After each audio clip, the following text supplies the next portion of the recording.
trains, tunnels, and a Honda Prologue battery test up to Donner Summit.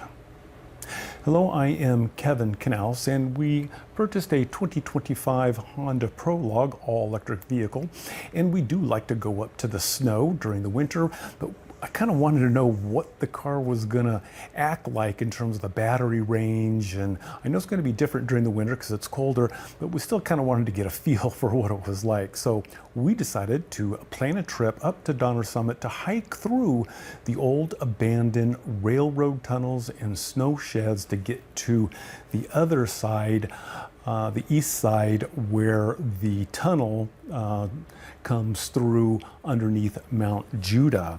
So here's the map of our route from Granite Bay. You can see we picked up Interstate 80, and it's about 74 miles one way.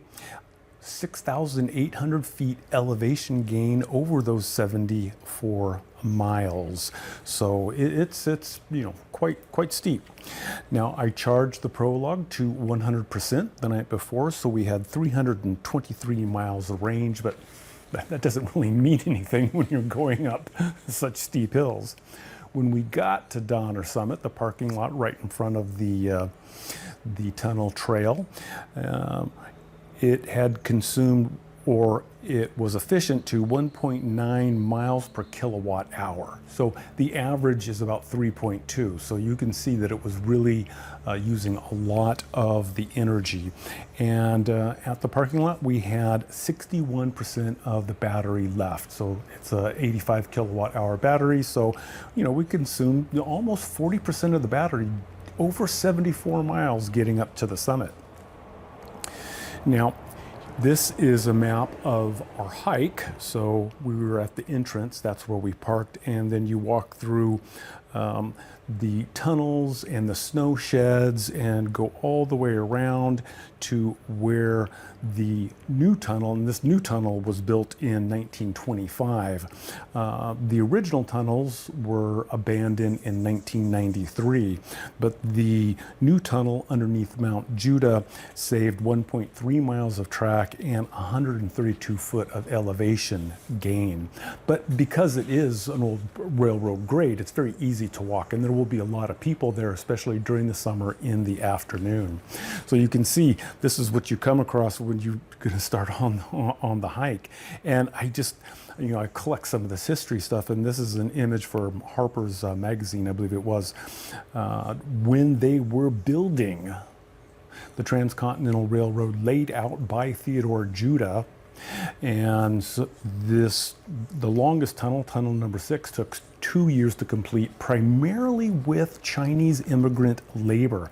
And it almost looks like that's the beginning of the tunnel that you look at and start to go through.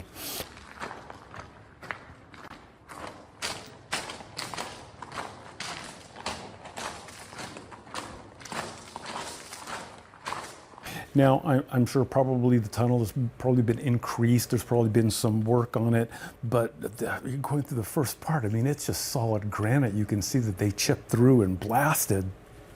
And then you will get to parts of where it's the snow shed, the concrete snow shed. And you can see these have been added on and built over years. Some of them are kind of an arch ceiling.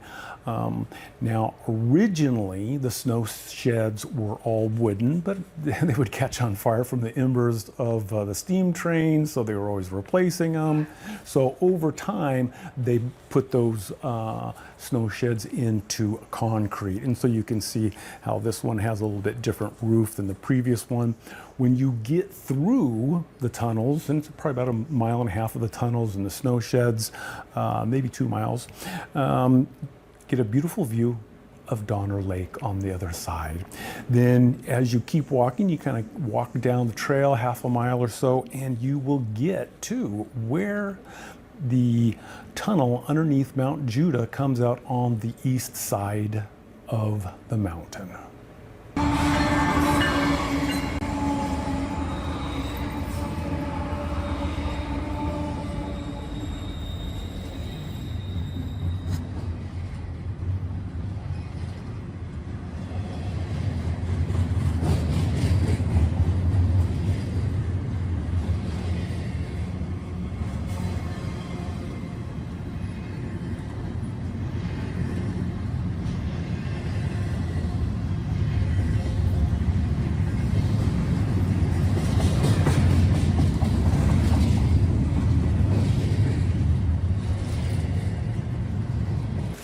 So it was a great hike, 6 miles round trip.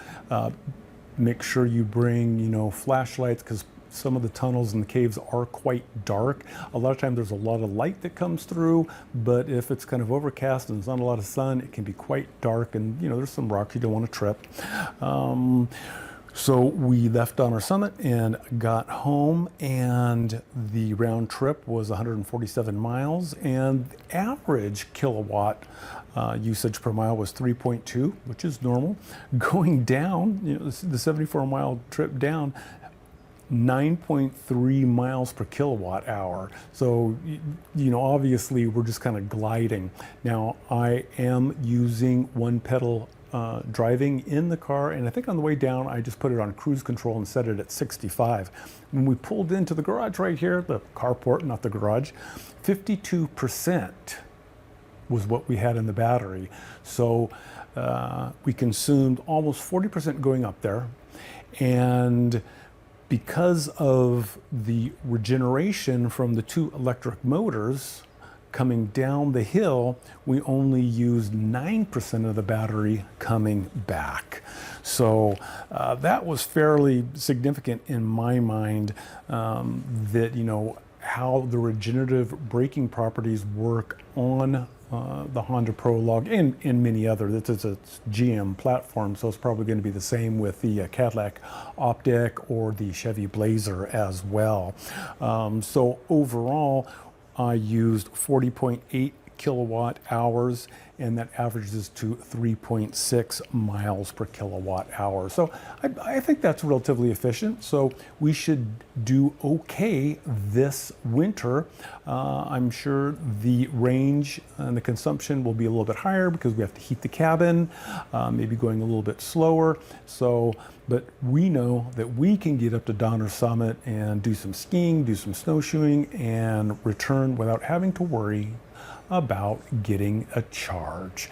But even if we needed to, you can go right down into Truckee, not too far away, and there's plenty of charging stations there. If you have any questions or comments, you may leave those down below, and I'll do my best to answer them. Otherwise, you have a wonderful day.